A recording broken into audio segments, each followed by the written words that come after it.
מתאמנים רבים שואלים אותי, האם לצריכת יתר של חלבונים עשויות להיות תופעות לוואי? שלום, כאן קובי עזרא, המומחה שלכם לרפואה נטורופטית, בריאות וכושר. ראשית אציין שבעת צריכת יתר של חלבונים ולטווח הארוך בעיקר עשויה להיות השפעות רבות ושונות על הגוף, בהתאם לגורמים שונים כמו מצב בריאותי, רמת פעילות גופנית ותזונה כללית. להלן כמה מההשלכות האפשריות של צריכת חלבונים מוגזמת. ראשית, ישנו את החשש של העומס העודף של צריכת חלבון יתרה על פעילות הכליות. זאת היות ועודף חלבון חייב לעבור חילוף חומרים וסילוק מהגוף. תהליך זה מעמיס על תפקודי הכליות. יש לציין שבעבור אנשים הסובלים מבעיות בתפקודי הכליות, צריכת יתר של חלבונים עלולה להחמיר את מצבם. צריכה גבוהה של חלבון עלולה להוביל לאובדן מים מוגבר דרך השתן, דבר שעלול לתרום להתייבשות אם לא צורכים מים בכמות מספקת כדי לפצות אודות התהליך הנ"ל. צריכה גבוהה מאוד של חלבונים עשויה לעתים לגרום לאי נוחות במערכת העיכול, כמו נפיחות בבטן, גזים ועצירויות, והדבר נכון במיוחד אם האדם לא רגיל לאכול כמויות גדולות של חלבון בדרך כלל. התמקדות מוגזמת בצריכת חלבון עשויה להוביל להזנחה של רכיבי תזונה חשובים אחרים. תזונה צריכה לכלול את כל אבות המזון, וצריכה גם להיות מגוונת ומאוזנת. לעתים הדגש על צריכת יתר של חלבונים או צריכה גבוהה של חלבונים עשויה ליצור חוסר איזון ברכיבים אחרים, ולעתים ליצור חסרים תזונתיים ברכיבים מסוימים. בעוד שהחלבון חיוני לבנייה ותיקון רקמות, לרבות השרירים שלנו, צריכה מוגזמת שלו מעבר למה שהגוף שלנו זקוק לו, למטרות אלו יוכל לגרום לעלייה במשקל וכך להשמנה. החלבון כידוע מכיל קלוריות, ואם מישהו צורך יותר חלבון ממה שגופו דורש, כך הוא ייטה לאגור יותר את עודפי הקלוריות של החלבון כשומן. מחקרים מסוימים מצביעים על כך שדיאטות עשירות בחלבון, במיוחד אלו שמקורם בבעלי חיים כמו בשרים ועופות, עשויות להיות קשורות לסיכון מוגבר למחלות כרוניות מסוימות, כגון מחלות לב וכלי דם, סוגי סרטן מסוימים ואוסטאופורוזיס. אך עם זאת נדרשים מחקרים נוספים כדי להבין באופן מלא אודות הנ"ל. צריכת חלבון מוגזמת נקשרה לסיכון מוגבר למחלות לב.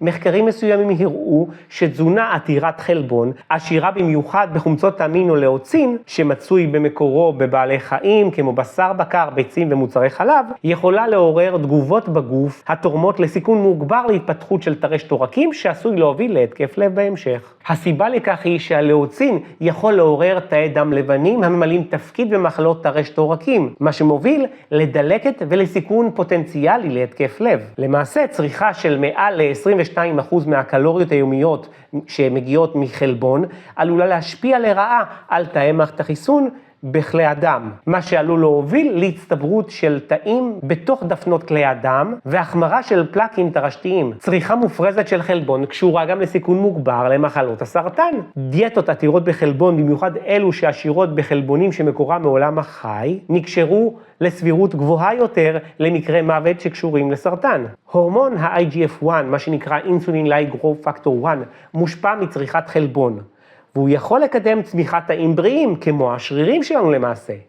אך גם תאים לא בריאים, כמו תאים סרטניים. מחקרים מצביעים על כך שלכל עלייה של 10 ננוגרם למיליליטר ב-IGF-1, עקב דיאטות עשירות בחלבון, יש סיכוי גבוה יותר לאנשים למות מסרטן ב9% בהשוואה לאלו של דיאטות דלות חלבון. ולעומת זאת, חלבונים מהצומח אינם מהווים את אותו סיכון כמו חלבונים שמקורם בבעלי חיים. המחקרים מצביעים על קשר בין צריכת חלבון מוגזמת להתפתחות של אוסטאופורוזיס. צריכה גבוהה של חלבון עלולה להוביל להפרשה מוגברת של סידן בשתן. חילוף החומרים של החלבונים מייצר תוצרי לוואי חומציים, אותם הגוף חייב לנטרל כדי לשמור על איזון חומצה בסיס תקינים. כדי לנטרל את המצב, הגוף עשוי לשאוב סידן ממאגריו, מהמחסנים שלו מהעצמות, מה שמוביל לאובדן מינרלים מהעצמות לאורך זמן כמובן. חשוב לציין שההמלצות לצריכת חלבון משתנות בהתאם לגורמים כמו למשל גיל, מין, משקל ורמת פעילות. ברוב המקרים תזונה מאוזנת הכוללת כמויות מתונות של חלבון ממגוון מקורות נחשבת לאופטימלית לבריאות. וכמובן אם למישהו יש חששות ספציפיות לגבי צריכת החלבון או הרגלי התזונה שלו,